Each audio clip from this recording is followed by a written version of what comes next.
రాజకీయాల్లో ఎత్తుకు పై ఎత్తులేస్తారు, గెలవడానికి రకరకాల స్కెచ్చులేస్తారు. చిత్తుగా ఓడిపోతామని తెలిసి కూడా మేమే గెలుస్తాం అని ఛాలెంజ్ చేస్తారు. కానీ ఇప్పుడు చంద్రబాబు వేసిన స్కెచ్ చూసి టీడీపీ నాయకులే షాక్ తిన్నారు. మొన్న కుప్పంలో భువనేశ్వరి గారు ఇచ్చిన స్టేట్మెంట్ వెనకాల పెద్ద ప్లాన్ ఉంది అని అంటున్నారు రాంబాబు. సార్ చెప్పండి. అది చాలా ఆశ్చర్యకరమైన స్టేట్మెంట్ అని మీరు అనుకుంటున్నారేమో. కాదా మరి? అనుకుని ఇచ్చినటువంటి స్టేట్మెంట్. అంటే ముందుగానే అనుకొని ప్రిపేర్ అయ్యి అలా మాట్లాడారా? ఎందుకని?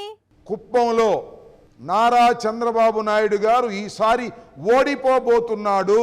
ఓడిపోతున్నాడా? అవునా? నిలబడి ఓడిపోవడం కంటే రెస్ట్ తీసుకోవడం మంచిదనే నిర్ణయానికి చంద్రబాబు నాయుడు గారు వచ్చారని చెప్పడానికి నిన్న భువనేశ్వరి గారు మా వారైనటువంటి నారా చంద్రబాబు నాయుడు గారిని చాలాసార్లు గెలిపించారు, ఇక ఆయన రెస్ట్ తీసుకుంటాడు, నేను పోటీ చేస్తానని చెప్పేటటువంటి పరిస్థితికి వచ్చింది. అంటే ఇది ప్రీ ప్లాన్డ్గా ఒక విధంగా ఓటమిని అంగీకరించేటటువంటి పరిస్థితికి వారు వచ్చారనే విషయాన్ని దయచేసి అందరూ తెలుసుకోవాల్సిందిగా కోరుతూ ఉన్నాను. అందుకే చంద్రబాబుకు రెస్ట్ ఇద్దాం అనుకున్నారేమో. దీనికి తోడు మొన్న ఎక్కడో అదేది శంకరావం సార్, శంకరావం. మళ్ళీ ఏం కామెడీ చేశాడు లోకేష్? మా నాన్న ముసలోడు అంటారా?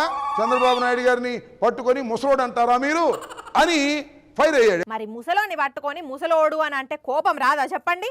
అదేమంటే మా నాన్నతో పాటు కొండెక్కుతావా అన్నాడు. మరి ఏంటనుకున్నారు? చంద్రబాబుతో పోటీ పడి ఎవరైనా కొండలెక్కగలరా? మీ అమ్మగారు భువనేశ్వర్ గారు ఏం చెప్పారు?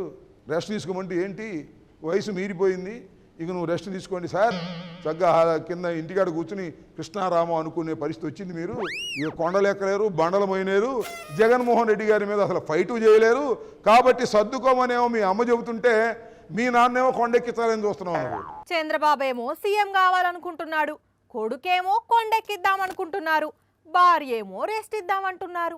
పాపం ఆడకత్తెరలో పోక చెక్కలా మారింది బాబు పరిస్థితి.